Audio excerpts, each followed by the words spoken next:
প্রিয় দর্শক বন্ধুরা, এই মুহূর্তের জন্য 2016 এসএলএসটি থেকে বিগ ব্রেকিং নিউজ আপডেট।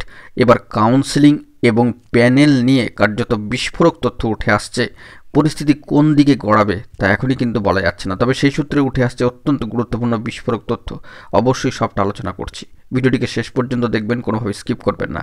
চ্যানেলটিকে অতি অবশ্যই সাবস্ক্রাইব করে নিয়ে সঙ্গে থাকবেন।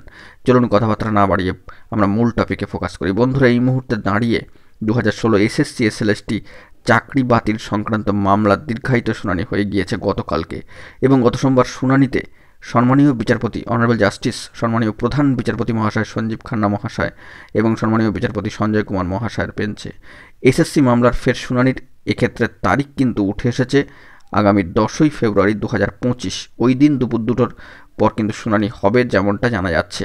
তবে এই প্রসঙ্গে বলে রাখা প্রয়োজন, সম্মানীয় বিশিষ্ট আইনজীবী ফিরদৌস শামীম মহাশয় নিজের সওয়ালে কার্যত বলেন যে প্যানেলের মেয়াদ শেষ হওয়ার পর 4বার কাউন্সেলিং হয়েছে, তো সেই দিক থেকে যা কার্যত নিয়ম বিরুদ্ধ।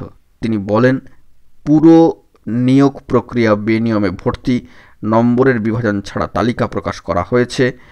এই বিষয়ে আইনজীবীদের তরফ থেকেও সওয়াল করা হয় বিভিন্ন ধরনের।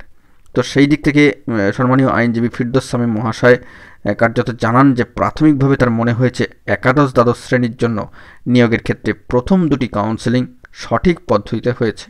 এর পরের কাউন্সেলিংগুলি হয়েছে মেয়াদ উত্তীর্ণ প্যানেল থেকে।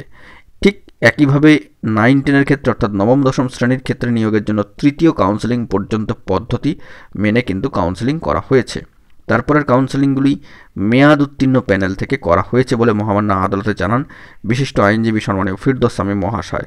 এসএসসি মামলার ক্ষেত্রে ফের আবারও পরবর্তী শুনানির দিনক্ষণ নির্ধারিত হয়েছে আগামী 10ই ফেব্রুয়ারি। ওই দিন ওই মামলার শুনানি কার্যত শেষ হওয়ার একটা ইঙ্গিত কিন্তু উঠে আসছে।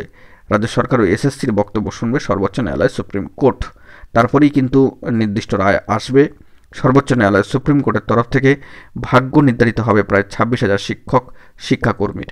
তো সেই নিরিখে উঠে আসলো আরও একবার বিশিষ্ট সম্মানীয় আইনজীবী ফিরদৌস শামীম মহাশয়ের জোরদার সওয়াল, যেখানে প্যানেলের মেয়াদ শেষ হওয়ার পরও কাউন্সেলিং হয়েছে এমনটাই কিন্তু বার্তা উঠে আসছে, যা কার্যত নিয়ম বিরুদ্ধ তিনি দাবি করেন।